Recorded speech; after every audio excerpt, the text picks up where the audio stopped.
The definition of adventure for me is an endeavor where the outcome is totally unknown. Mountains have always been symbols of mystery and awe, their towering peaks and rugged slopes standing as barriers to human exploration. Yet, despite their remoteness, mountains have been the silent keepers of some of the most extraordinary discoveries in human history. Today, we'll take a look at some mountain mysteries that are shocking beyond words. Mummified bodies found in Mexico. Mountains have always attracted climbers eager to push their limits, yet the cold altitudes can lead to tragic endings that sometimes remain hidden for decades. One such case involves the bodies discovered on Pico de Orizaba, the tallest mountain in Mexico. When modern drones scanned the frigid slopes, they found more than just scenic ice caps. They detected at least 3 mummified remains stuck in the ice, eerily preserved by the cold and thin air. Reports show these bodies may have belonged to climbers who vanished during a deadly avalanche roughly half a century ago. Over time, climate change has caused certain ice fields to recede, gradually exposing these unfortunate souls. The state of preservation can be unsettling. Clothing remains visible, and even the expressions on their faces are partially intact. Researchers have taken a special interest in these frozen individuals, collecting data on what they wore, the gear they carried, and the possible conditions on the mountain when they lost their lives. This research can give us clues about historical weather patterns and might even help predict what else could surface as the ice continues to melt. Beyond the scientific angle, there is a sobering human story. We're reminded of the men and women who challenged the peak decades ago and disappeared. For their families, the discovery of these remains can answer painful questions. But seeing images of climbers locked in ice for so long also stirs questions about how many hidden tragedies lie beneath other glaciers worldwide. Hidden Chamber of Capilia Tomb. Turkey's rugged mountains are well known for ancient burials, rock-cut tombs, and puzzling sites that still baffle experts. The Capilia tomb adds new intrigue to this list. Originally considered a routine ancient burial spot, it became notorious after a drone captured footage suggesting a concealed structure high on a rocky cliff. Once archaeologists accessed the site, they realized there was a hidden chamber that had remained sealed or overlooked for centuries. Within that space lay unfamiliar carvings on the walls and older coins that could date back to once prominent cultures in the area. One eerie detail included scratches or so-called claw marks on the interior stone surfaces, sparking many theories. Some suspect these markings might just be the result of rudimentary excavation methods. Others, however, weave legends of restless spirits or curses designed to protect the tomb's occupant. Oral histories around that region indeed warn of unsettled souls that roam if their graves have been disturbed. While it can be easy to dismiss such tales as local folklore, the combination of thick stone walls, dark winding corridors, and those cryptic scratch marks make the site more than a typical ancient burial. This adds to the fear that maybe this hidden chamber was left secret for a reason, to keep away both looters and the curious. For archaeologists, the main excitement is what the discovery might reveal about a past civilization's ceremonial rites or artistry. If the occupant of the tomb was a powerful leader, or if the chamber stored rare artifacts, it could help piece together how that society operated. Mount Nyangani, Zimbabwe. Mount Nyangani, located in Zimbabwe's eastern highlands, has a peak height that might not compare to some global giants, but the stories tied to it are large indeed.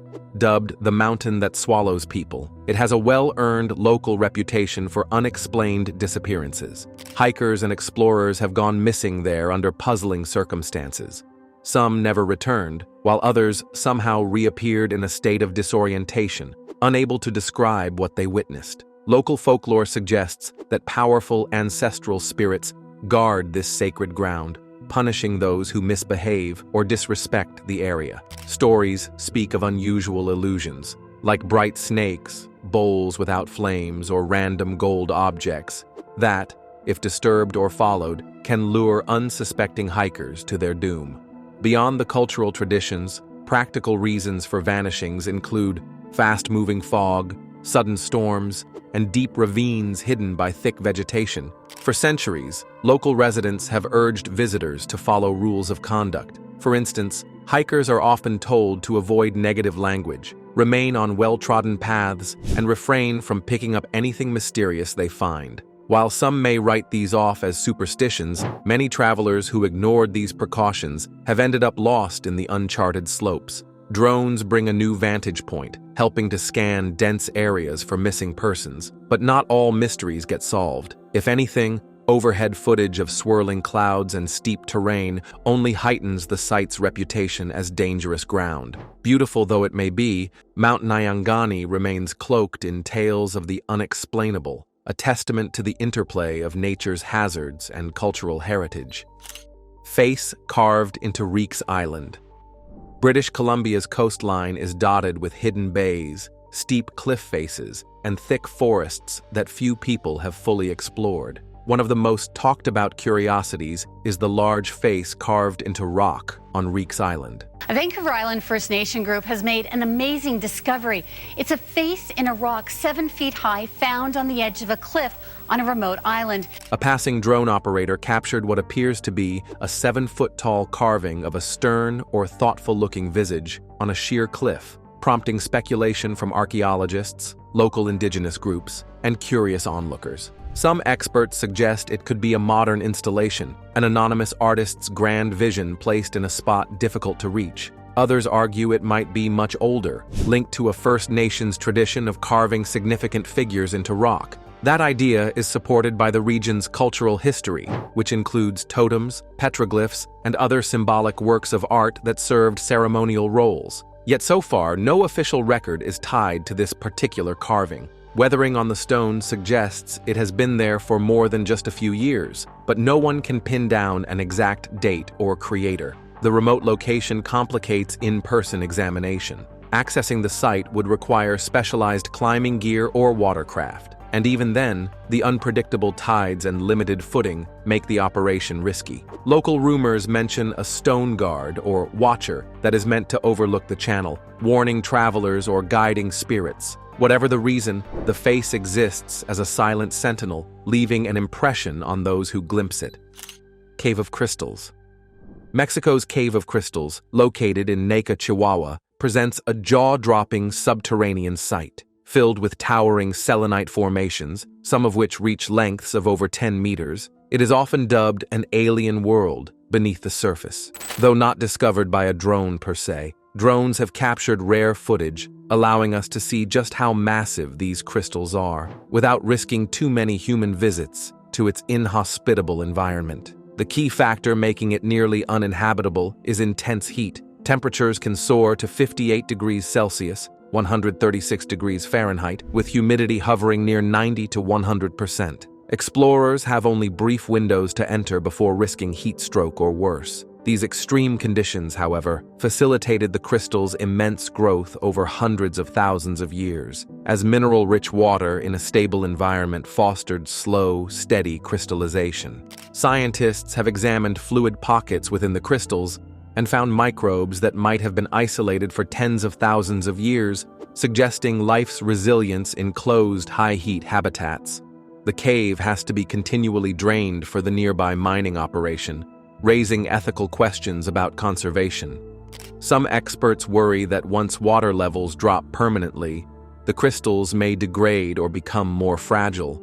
Still, aside from discussions on preservation, there's the thrill of simply knowing such a place exists, a natural cathedral of gleaming pillars hidden in the depths of the earth. Observers remain amazed at the scale that seems straight out of a fantasy film.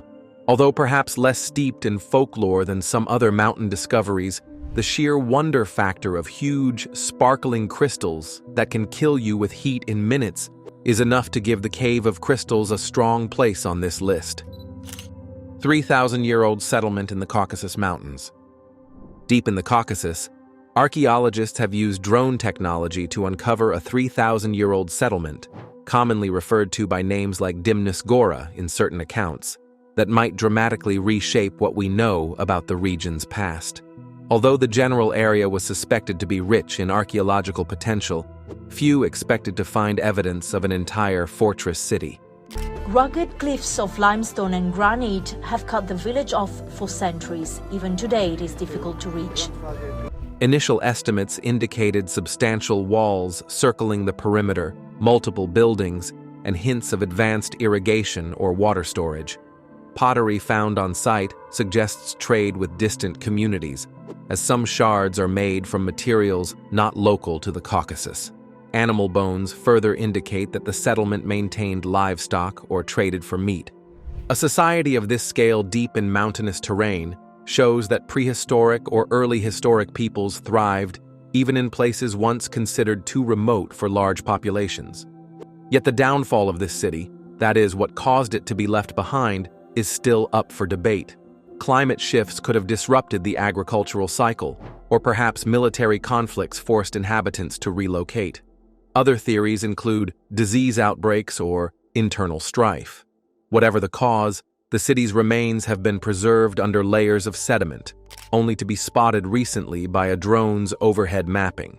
For historians, each find is another puzzle piece in the story of migration, trade, and cultural exchange across the rugged Caucasus.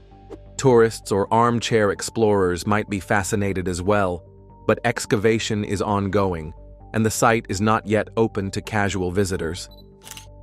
Hanging coffins of the Bo people. China's mountainous and cliff-laden landscapes are home to a burial practice that mystifies many outsiders. The hanging coffins, commonly attributed to the Bo people and other associated groups, living in areas such as Sichuan, Yunnan, and beyond. Drones flying through these steep valleys have captured images of wooden coffins lodged in fissures or along narrow outcroppings hundreds of feet above the valley floor. For centuries, these coffins remained relatively undisturbed, partly because of sheer inaccessibility. The big question is how an ancient culture managed to place coffins in such precarious spots without modern climbing tools or technology. Some historians propose that scaffolds or rope and pulley systems were used, but we've yet to find definitive proof. Among local legends, there's talk of the Bo people having special knowledge or spiritual assistance. Culturally, elevating the dead may have been seen as a way to bring them closer to the sky or protect them from floods, scavengers, or evil spirits. Research suggests many of these coffins are centuries old, yet they remain structurally intact, a testament to either specialized wood preparation or the natural airflow in these cliffs. Drones have given us new vantage points to study the distribution and exact placement of these coffins, often revealing clusters that might denote family groupings or clan-based burial sites. In light of ongoing tourism, local authorities attempt to protect these areas, seeking to balance public curiosity with respect for what are essentially ancient graves.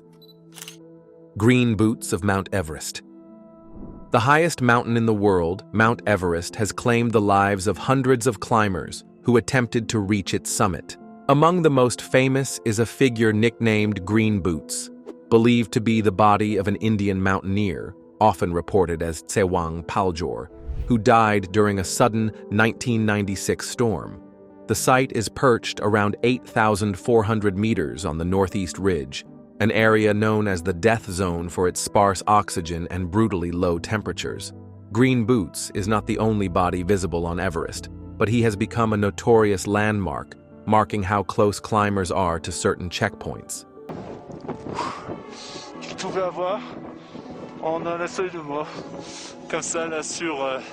Many individuals rely on that small alcove where he lies to gauge their route or rest for a brief moment. The cold, dry atmosphere has effectively mummified these remains, halting decay. A controversial issue emerges over whether to remove bodies from the slopes. Some argue for retrieving and honoring the dead, but given the high risk and expense associated with rescue operations in that altitude, many remain exposed. Drones have been tested in mapping the best climbing paths or searching for lost climbers, though the swirling winds and extremely low air pressure high on Everest can limit a drone's effectiveness. The presence of so many long-term, everlasting bodies underscores the mountain's unforgiving nature. Everest's grandeur draws countless adventurers, but Green Boots reminds everyone that ambition can clash with the mountain's lethal environment. Guangshe Mountain Caverns. In certain parts of China, possibly within regions often referred to as Guangxi or Guangshe, extraordinary caverns have been detected that push geological boundaries. Drones can scope the entrances to these caverns, revealing massive sinkholes or underground chambers that seem more like fantasy realms. Karst landscapes form when water slowly dissolves limestone or similar rock over millennia, creating labyrinths of tunnels, caves, and dome-like hollows beneath the surface. In some of these newly recognized caverns, explorers have found evidence of prehistoric dwellings, fragments of pottery, cooking pits, and rock paintings that give glimpses into who once sheltered there. There are also regions so unexplored that entire ecosystems might be thriving in the darkness, from species of fish with no eyesight to unique insects adapted for damp, sunless conditions. Local folklore sometimes depicts these caverns as homes to spirits or guardians. Indeed, the looming entrances, which can open on sheer mountain faces, appear like the mouths of giant creatures. One reason such interiors can remain elusive is that thick forests hide them, plus minimal signage or accessible paths. Local communities may know about them, but prefer to keep them private, remembering massive caves as sacred. Drone exploration is slowly expanding the map, though. With 3D modeling, geologists calculate the size and shape of each cave, while ecologists track signs of life. For visitors, the interest might lie in a thrilling subterranean journey. The Appenine Colossus. Tuscany, Italy, is famous for rolling hills, Renaissance art, and historic estates, but few people expect to find a giant mountain man looming in an old villa's grounds. The Appenine Colossus, carved in the late 16th century by Giambologna, rises around 10 or more meters in height and was meant to personify the rugged Apennine Mountains. Drones can capture dramatic overviews of how the statue melds into the surrounding terrain, suggesting he is emerging from the earth or pinned against it. Renaissance garden designs were not shy about scale or drama. Hidden chambers within this stone figure testify to the designer's ingenuity. In the past, there might have been water features or smaller sculptures inside, creating illusions that the giant was crying or exhaling mist. Centuries of weather have caused cracks and discoloration, summoning teams of restorers who work to stabilize the structure. Modern technology, including aerial scanning, aids in identifying weak spots that might not be visible from the ground. Visitors to the park often find themselves surprised that Renaissance-era artists went to such lengths to integrate architecture, landscape, and natural stone. The result is an imposing statue that seems half flesh, half mountain, a symbol of man's constant dance with nature. While certain folklore claims secret cults once used the hidden rooms, scholarly evidence mostly highlights the Baroque love for surprising viewers. The Smithsonian expedition of Kincaid and Jordan. In the early 1900s, a prospector named George Kincaid claimed to have discovered a cave in the Grand Canyon that contained Egyptian artifacts. On April 5, 1909, the Arizona Gazette ran the headline tagged, "Explorations in Grand Canyon, Mysteries of Immense Rich Cavern Being Brought to Light." Jordan is enthused. Remarkable find indicates ancient people migrated from Orient. This shocking article claimed that the Smithsonian National Museum of Natural History funded two geologists, Professor S.A. Kincaid and Professor G.E. Jordan, on an exploration along the Colorado River that runs through the canyon, and what they found shocked everybody. Professor Kincaid and Professor Jordan in the article claimed that on their expedition, they discovered old fossils and rocks that showed undeniable proof of an ancient civilization, possibly of Egyptian origin that once existed deep in the craters of the Grand Canyon. The Smithsonian was founded as a body responsible for collecting and researching natural wonders and preserving fossils that tell the story of the Earth's natural history in 1846, so it seemed plausible that they could sponsor such an expedition. The expedition took place just a few years after the canyons was opened to visitors as a tourist attraction, therefore making it one of the most visited places in America at the time. However, Just before it was set to be open to the public, President Teddy Roosevelt ordered for certain areas of the beautiful canyon to be closed off to the public, claiming the closure was an effort to prevent illegal woodloggers who wanted to cut down the trees in the canyon. Despite the reason the president gave for his decree, the Phoenix Gazette in their article claimed that there was something far darker that the president was trying to keep away from the public by closing off parts of the canyon. What could this secret be that the President of the United States would get involved? According to the story, the two geologists went into the canyon to seek gold and other treasures, but instead, they found something unexpected.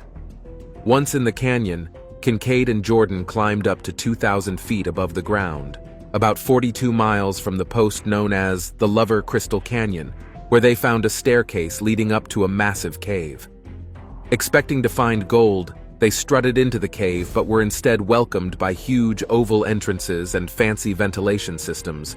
The scientists began to wonder what this place was, and their suspicions of it being an ancient underground city grew when they came across a large cross hall with a gigantic statue in the middle. Kincaid and Jordan noted that this statue had a religious aura to it. It held a lotus flower in each hand and had a striking resemblance to the image of Buddha. This further cemented their suspicions that this must have been a metropolis of a thriving ancient civilization, complete with its language, writing and counting system, and its religious practices and deities. Professor Kincaid and Professor Jordan excitedly hurried back to the Smithsonian to report their findings and get more people involved in the expedition. Kincaid rushed back to the Smithsonian and assembled a team of researchers, including Professor Jordan. It would take a whole team to sift through the findings. Kincaid and Jordan's second expedition of the Grand Canyon. Excited by what they found in their first expedition, Professor Kincaid and Professor Jordan made their way back to the caves just a few months after their first expedition, this time probing even deeper into the canyon, until they found a new set of caves. Once back in the caves, Kincaid and Jordan stumbled upon a treasure trove of knives, spears, and other copper tools needed for everyday survival. None of these things surprised Kincaid and Jordan, as they had seen them before on their first expedition. However, what caught the attention of the geologists was a series of markings on the cave walls that looked unmistakably like Egyptian hieroglyphs. Who could have made these markings native to the people of ancient Egypt in the United States? What Kincaid and Jordan didn't know was that more surprises were waiting for them the deeper they went into the cave. Following a granite staircase, the two men got to a part of the cave with mysterious holes in them, but the holes in the cave walls were not empty. They contained what looked like giant mummies all wrapped up in dark linen. This was by far the biggest breakthrough the duo had made in their escapade. It felt like they had finally found their holy grail, undeniable proof of their theory. But an unfortunate incident was awaiting them. You see, Kincaid and Jordan took a camera along with them on their second expedition, and Kincaid claimed that he took a few pictures of the wrapper mummies. He also claimed to have carried along some of the cooler tools and other items they found inside the cave as they left the canyon, although this is still yet to be proven. Kincaid's account stated that he sent the items and photographs to the Smithsonian National Museum of Natural History headquarters in Washington, D.C., where they knew some professionals, but Kincaid and Jordan never expected the silent treatment from their sponsors. Powell's first exploration of the Grand Canyon. For decades, there seemed to be no proof that the exploration had ever taken place, and no documents have ever been found that point to the existence of either Professor Kincaid or Professor Jordan. But the story published by the Arizona Gazette still sprouted wings and spread all over Arizona and its environs. Since then, scientists, archaeologists, and geologists have become obsessed with the Grand Canyon. This obsession was not for the canyon's beautiful landscape, but for what secrets allegedly lie within its 1,000-year-old rocks and caves. Here's where it begins to get interesting. In January 2014, when it seemed like the world had completely forgotten about the rumored ancient civilization in the bowels of the Grand Canyon, some new information surfaced about the expedition of Kincaid and Jordan. A new name popped up in the story, and the existence of this new character by the name of John Wesley Powell would explain the mystery of Kincaid and Jordan's non-existence in the original Smithsonian records about the Grand Canyon expedition. This little finding would change everything we knew about the history of the expedition. John Wesley Powell was the first director of the Bureau of American Ethnology at the Smithsonian. While serving in the Army as a geologist, Powell was in charge of the United States Geology Survey. But what he achieved in the Grand Canyon was by far the most important feat he attained. In 1869, John Wesley Powell led the very first scientific expedition into the Grand Canyon to study the Colorado River. In 1869, John Wesley Powell, a Civil War veteran and geologist, led a daring expedition down the Colorado River through the treacherous Grand Canyon. For this expedition, John Wesley Powell gathered 10 men, 4 boats, and food supplies for about 10 months as he set out from the Green River in Wyoming on the 24th of May, 1869. Powell and his crew passed through dangerous rapids till they got to the point where the Green River met the Colorado River, which they intended to study, on August 13th, 1869. While on the expedition, Powell wrote in his journal that he saw several wonderful features like carved walls, royal arches, glens, alcove gulches, and mounds, but alongside these naturally occurring features that decorated the Grand Canyon. He also spotted many caves along a beaten path with some bits of pottery and some hieroglyphs scribbled on some of the rocks and ruins, suggesting the existence of an old civilization in the area. Apparently, this report triggered the interest of many scientists in the area, and the story has it that the Smithsonian sent Professor Kincaid and Jordan into the canyon for the very purpose of confirming Powell's account of this ancient civilization in the canyon. Powell's second exploration of the Grand Canyon. Although John Wesley Powell claimed he uncovered a lot of archaeological wonders on his expedition, he had very little evidence to back up his claims. So in less than 2 years, Powell was back in the canyon, and because he needed actual evidence to prove his supposed findings from the first expedition, he decided to hire 3 photographers to go along with him on the second voyage up the Colorado River from the Green River. The 3 photographers were Elias Olcott Beeman, James Fenimore, and John K. Hillers. This proved to be a very smart move in the long run, as this expedition would have photos, maps, and various other forms of documentation for proof of their findings in the canyon. The photographers were not the only new members added to Powell's crew whilst he planned the second expedition. Powell also employed the services of a Mormon missionary from Utah named Jacob Hamblin. This missionary had experience living with Native American tribes, spoke their language, and understood their culture. This bit of information is important to note because it sheds light on what may have happened to Powell on his first exploration that informed his preparation for the second. It is believed that on his first exploration of the hieroglyph-scribbled caves of the Grand Canyon, John Wesley Powell must have met some Native American groups who were probably what remained of the lost tribe of the Grand Canyon, and that this tribe attacked Powell's company and killed 3 of his crew members at the mouth of the Virgin River on August 30th, 1869. Some historians have speculated they were killed by the Shivwits band of Paiute Indians. This gives more credibility to the theory that a secret tribe lived in the caves of the Grand Canyon. The reports also stated that after Powell's expeditions, dozens of explorers poured into the canyon and found an astonishing 400 Native American campsites near the Grand Canyon National Park, some of them even dating back to 12,000 years ago. The Hopi tribe of the Grand Canyon. Allegedly, when Kincaid and Jordan got to the heart of the canyon during their exploration, they found out that the dozens of Native American tribes who settled near the Grand Canyon had legends and myths about the mysteries that happened inside the canyon itself. The Hopi tribe had a story that had been passed down from generation to generation amongst the tribesmen about their ancestors who built and sustained an underground civilization inside the Grand Canyon thousands of years ago.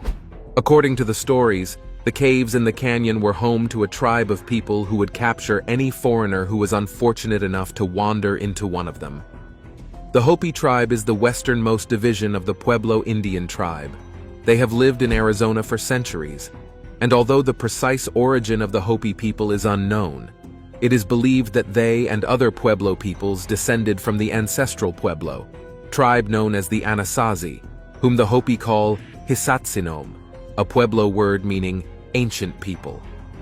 Hopi origin traditions tell that their ancestors climbed upward through underground chambers called kivas and lived in many different locations before reaching their present settlements. This origin story further gave credibility to Powell's theory of an underground people having existed in the Grand Canyon in the past. Much like Powell before them, Professor Kincaid and Professor Jordan went back home to prepare reinforcements for a second exploration. Did the story really happen? Do you think it's a mere distraction or a hidden agenda to shift the attention of people from the forthcoming presidential inauguration? Share your thoughts with us in the comments section. Don't forget to like, share, and subscribe for more. Also, click on the following video showing on your screen. You will enjoy it.